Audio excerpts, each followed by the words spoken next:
नमस्कार। कैसे आप लोग।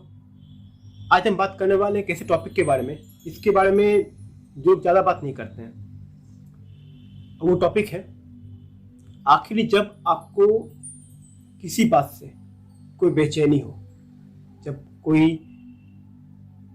हालात, कोई ऐसे जज्बात या कोई ऐसी फीलिंग या कोई भी ऐसी चीज़ जो आपको लगातार बेचैन कर रखी हुई है, तो उस बेचैनी में आप क्या करो। सबसे पहले बात करते हैं बेचैनी आपको होती क्यों है और किस कारणों से होती है। तो हर इंसान की एक अलग बेचैनी होती है। कोई बेचैन होता है अपने लाइफ को उस पड़ाव पे ना देखते हुए जिस पड़ाव में वो देख रहा होता है अपने आप को। कोई बेचैन होता है अपने लक्ष्य को नहीं पाने के वजह से। कोई बेचैन होता है किसी और वजह से। तो कोई बेचैन होता है अपने उस प्यार को खोने के डर से, या खो चुका है, दुनिया आ चुकी है, उस वजह से। तो आज हम किन किन कारणों पे बेचैन होते हैं उसका पोस्टमार्टम नहीं करेंगे ज़्यादा। शुरुआत करेंगे सबसे पहले इस बात को लेके कि हम बेचैन जब हो तब क्या करें, और हमारे बेचैन होने का सबसे बड़ा कारण क्या है। तुम्हारे बेचैन होने का सबसे बड़ा कारण है हमारा डर। हम अपने डर की वजह से होते हैं बेचैन। हमें डर होता है किसी चीज़ को ना पाने का, चाहे वो हमारा गोल हो, चाहे वो इंसान।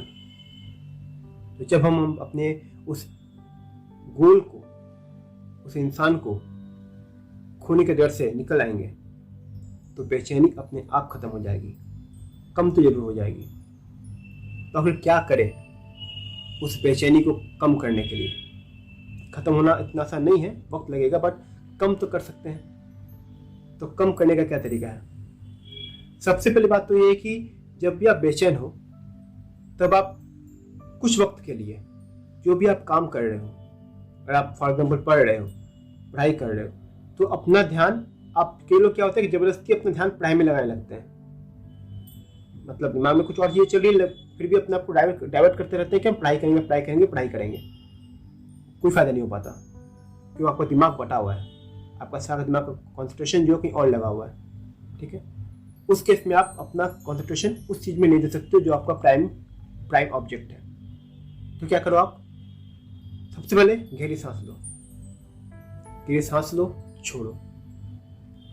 कब तक करना है ये मैं आप पे छोड़ता हूँ। हर इंसान का अपना अपना एक टाइम टेबल होता है, अपना अपना एक ग्रास्प होता है। कोई कहेंगे 10 बार, 15 बार, कोई कहेंगे 5 बार, डिपेंडिंग अपॉन यू। आप कब शांत करते हो अपने अंतर मन को, आप उतनी बार गहरी सांस लो और छोड़ो। धीरे से लो, फिर धीरे से छोड़ो।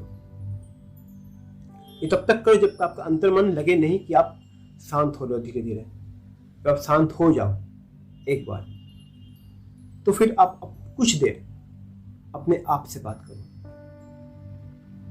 फॉर एग्जाम्पल, अगर वो पर्सन जो आपको से दूर है, पर्सन जो आपको छोड़ के चला गया है, आप उसको नहीं, आपके पास उसका मैसेज आ रहा है, नहीं आपके पास कॉल आ रहा है, आप फील कर रहे हो बहुत ज़्यादा बेचैनी, उसकी याद आ रही है आपको, तो आप अपने आप को ये कहो, जाने दो, जाने दो। अगर वो तुम्हारा है तो तुम्हारे पास आएगा, अगर नहीं है तो नहीं आने वाला। अगर तुमने उसको प्यार किया है सच्चे मन से, तो आज न कल उसी बात का फील होगा। विश्वास रखो अपने आप में, क्योंकि इसके बाद और कोई ऑप्शन नहीं है तुम्हारे पास। अपने ऑप्शंस को देखो ना। तुम उसको फोन करोगे, तुम उसको मैसेज करोगे तो क्या होगा। अगर उसका वाइब्रेशन तुमसे मैच ही नहीं हो पा रहा है, वो अभी तुम्हारे साथ खुश नहीं है, तो तुम अगर कितना प्यार से बात कर लो, तुम उसके सामने अपना जान निकाल कर रख दोगे ना, तो भी लात मार निकल जाएगा तुमसे। वो सीधा बोल देगा मुझे मतलब नहीं है तुमसे, मुझे नहीं बात करना तुमसे, तुम रो रहे हो, तुम तड़प रहे हो, तड़पो। ये रिएक्शन होगा उसका, और उस रिएक्शन से आप और दुखी होगे और बेचैन होगे। तो ये काम मत करना। अगर उसको वक्त चाहिए तो वक्त दो। आपको डर किस बात का है? इस बात का वो आपको छोड़ के चला जाएगा हमेशा के लिए। तो अभी कौन सा साथ है वो तुम्हारे साथ है क्या? अगर तुम उसके रिक्वेस्ट करते हो, उसका दिल पसीज जाता है 2 मिनट के लिए, तुमसे 2 मिनट प्यार से बात कर लेगा, फिर से अगले दिन वही काम करेगा।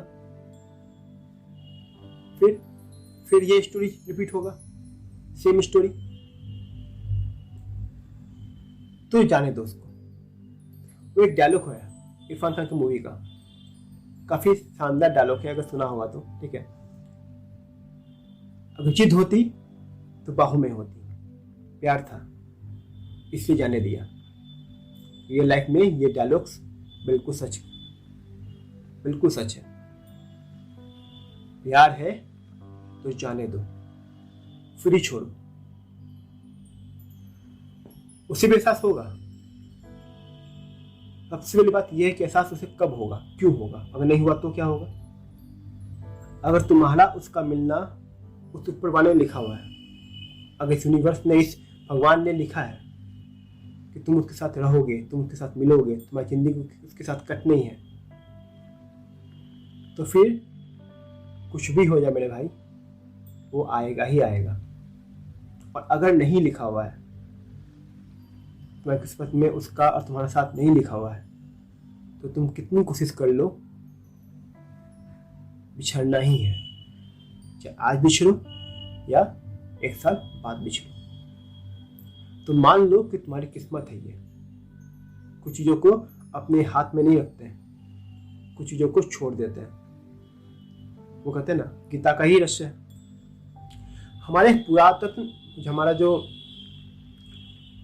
पौराणिक कथाएं हैं, हमारी जो वेद है, इन सब में ऐसी चीजें लिखी गई है ना, जिसको अगर हम एक्चुअली फॉलो करें तो काफी इनमें एक बड़ा मैसेज छिपा हुआ है। कर्म किए जा, फल की चिंता मत कर। इसमें हम समझते हैं कि कर्म हमारा सिर्फ हमारा काम होता है। जी नहीं, हम जो चीज सोचते हैं, जो चीज हर दिन करते हैं, वो भी हमारा कर्म है। हम किसके बारे में अच्छा सोच रहे हैं, वो भी हमारा कर्म है। किसी के लिए बुरा सोच रहे हैं, वो भी हमारा कर्म है। हम मेहनत कर रहे हैं, वो भी कर्म है। हम बैठे हुए, वो भी कर्म है। हम कुछ नहीं कर रहे हैं तो भी वो कर्म है। इस लाइफ में हर एक चीज कर्मा पे डिपेंड करता है, तो वो हर एक चीज कर्म ही कर्म है। तो बस, और तुम्हारा कर्म है किसी को चाहना, तो चाहो। इस बात को उम्मीद मत करो कि तुम्हारे साथ वो तुम्हारे साथ हमेशा रहेगा।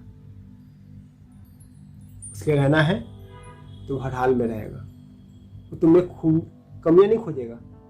वो ये नहीं खोजेगा कि तुम, बहाने नहीं खोजेगा तुमसे दूर जाने के लिए। वो बहाने खोजेगा तुम्हारे साथ रहने के लिए। वो उन कारणों को खोजेगा ताकि वो तुम्हारे साथ रह सके, तुम्हारे हर पल तुम्हारे साथ चल सके। ये होगा। सबसे पहले मैं जानता हूं ये कहना आसान है, करना मुश्किल है, नहीं हो पाता है। एक दिन होगा, 2 दिन होगा, 3 दिन होगा, नहीं हो पाएगा। फर्स्ट दिन तो हो ही नहीं पाएगा, बिलीव मी। मैं उसका ख्याल चलता रहेगा। सेकेंड दिन थोड़ी और कोशिश करोगे, थर्ड दिन और कोशिश करोगे, फिर कोशिश करते करते करते करते कुछ वक्त बाद जब ये कोशिश तुम्हारा लगातार चलते रहेगा, तब तुम अपने आप को फिर रोक पाओगे। तब तुम अपने आप को संभाल पाओगे कि नहीं, अब मैं खुश हूं, अब मैं अपने आप में खुश हूं, अपने आप से प्यार करके खुश हूं। मैंने एक वीडियो डाला हुआ है सेल्फ लव का, आप चाहो तो उसको भी एक बार देख सकते हो, ठीक है। सेल्फ लव क्यों करें, क्यों जरूरी है, तो ये सब बातें थी, ठीक है। अपने आप से प्यार करो, अपने आप की खूबियां खोजो। जो काम तुम अभी तक कर नहीं रहे थे, उन कामों पे ध्यान दो। हाँ, मैं ये नहीं कहता कि उसको भूल जाओ, मतलब तुमको अगर निकलना उस रिश्ते से तो भूल जाओ, सिंपल सी बात है, ठीक है। तुम्हें लगता है कि वो रिश्ता तुम्हारे लिए नहीं है तो भूल जाओ, बेस्ट तरीका है भूलने का, ठीक है। बट अगर तुमको अभी भी लगता है कि नहीं, वो इंसान है, वो इंसान खास है और तुम उसके बिना नहीं रह सकते हो, तुम्हें उसकी ज़रूरत है, या मतलब देखो एक्चुअली ज़रूरत वर्ड ही गलत है। मतलब क्योंकि आप ज़रूरत है मतलब आप में कहने की कमी है तो वो नीडीनेस हमेशा बना रहेगा, ठीक है। तो ज़रूरत मैं नहीं कहूँगा, मैं कहूँगा कि आपको लगता है कि अगर आप उसके साथ खुश हो, आप दोनों एक दूसरे को कॉम्प्लीमेंट देते हो, खुश रहते हो एक दूसरे के साथ, आपको ये इनर फीलिंग आती है कि ही और she is the person with whom you can actually spend your life, तो फिर वेट करो। मान लो वो तुमसे नाराज है, ठीक है। हाँ, कब तक वेट करना है ये कहना मुश्किल है, ठीक है। वेट उसका मत करो, ठीक है। ये भी थोड़ा सा कंफ्यूजन हो, एक कॉम्प्लेक्स मैटर हो जाता है, क्योंकि वेट में भी एक्चुअली में डिडीनेस है अगेन, ठीक है। तो वेट में कहना कोई नहीं कहूँगा कि वेट ही करो, उसका मतलब आप बस समझो कि वो आपके लिए है, उसको आप प्यार दो अपनी तरफ से। तैयार रहो कि जब वो आपके पास आए तब आप उसको बहुत प्यार दोगे। लेकिन हाँ, इसका मतलब ये नहीं कि अपने आप से प्यार करना बंद कर दोगे। अपने आप को प्यार करते हुए उसे प्यार दोगे, वो भी आपको प्यार देगा तो आप भी उसको उतना प्यार दोगे। बस ये बात होगा। और वक्त को बीतने दो। हर दिन बेचैन होगे, थोड़ा बहुत बेचैनी आएगी, यह नॉर्मल है। जब भी कोई थॉट्स आए उस थॉट को लो, बट उसको बहुत देर तक संभाल कर मत रखो अपने पास, थॉट को जाने दो। आज के लिए इतना ही, मिलते हैं एक और वीडियो में। तब तक के लिए नमस्कार, अपना ख्याल रखिएगा।